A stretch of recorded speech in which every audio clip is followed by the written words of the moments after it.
شاعر مشرق حکیم الامت علامہ محمد اقبال کو پاکستان کا قومی شاعر ہونے کے علاوہ ایک بہت بڑے عاشق رسول صلی اللہ علیہ وآلہ وسلم کے ہونے کا اعزاز بھی حاصل ہے۔ علامہ اقبال نے مذہب اسلام کو ایک نئی تعبیر سے روشناس کیا ہے، جس کی بنیاد عشق رسول صلی اللہ علیہ وآلہ وسلم پر استوار ہے،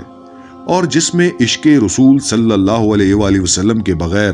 منزل کا حصول محض ایک خواب ہے۔ اقبال کے شورا آفاق نظریہ خودی کے مطابق خودی کے حصول کے لیے درکار 3 مراحل یعنی اطاعت، ضبط نفس اور نیابت الہی ہیں۔ اطاعت دراصل اطاعت رسول ہی ہے،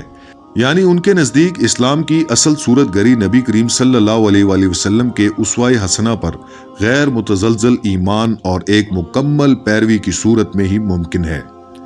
اقبال کی شاعری عشق رسول صلی اللہ علیہ وآلہ وسلم سے لبریز ہے، اور ان کے کلام میں ہمیں متعدد نعتیہ نظمیں دیکھنے کو ملتی ہیں جو روایتی نعت نگاری سے یکسر مختلف ہیں، جیسے لوح بھی تو قلم بھی تو تیرا وجود الکتاب،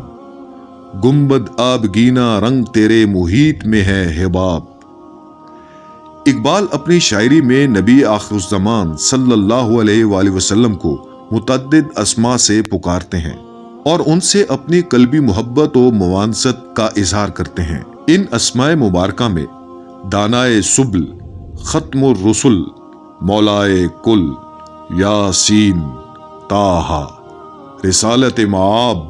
رسالت پناہ، رسول مختار، رسول پاک، رسول عربی، رسول ہاشمی، سرور عالم، شہنشاہ معظم، میر عرب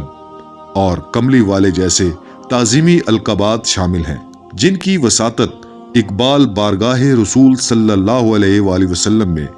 اس امت کے مسائل پیش کرتے ہیں، جیسے امت احمد مرسل اور ملت ختم رسل کا درجہ حاصل ہے۔ اقبال اپنے ملی تصور کو بھی جذبہ عشق رسول صلی اللہ علیہ وآلہ وسلم سے تقویت دیتے ہیں۔ اقبال اپنے اردو اور فارسی کلام میں اس حقیقت کا شدت سے اظہار کرتے ہیں کہ امت مسلمہ کے افراد کو سمجھ لینا چاہیے کہ یہ عشق محمد کا جذبہ ہی ہے جو دل مسلم کو قوی تر کرتا ہے اور اسے حرارت اور سوز سے ہمکنار کر سکتا ہے۔ چنانچہ ملت کی حالت زار دیکھ کر ان کی نظر بارگاہ رسالت کی طرف اٹھ جاتی ہے۔ فرماتے ہیں، شیرازہ ہوا ملت مرحوم کا ابتر، اب تو ہی بتا تیرا مسلمان کدھر جائے، وہ لذت آشوب نہیں بحر عرب میں، پوشیدہ جو ہے مجھ میں وہ طوفاں کدھر جائے، اس راز کو اب فاش کر اے روح محمد، آیت الہی کا نگہباں کدھر جائے۔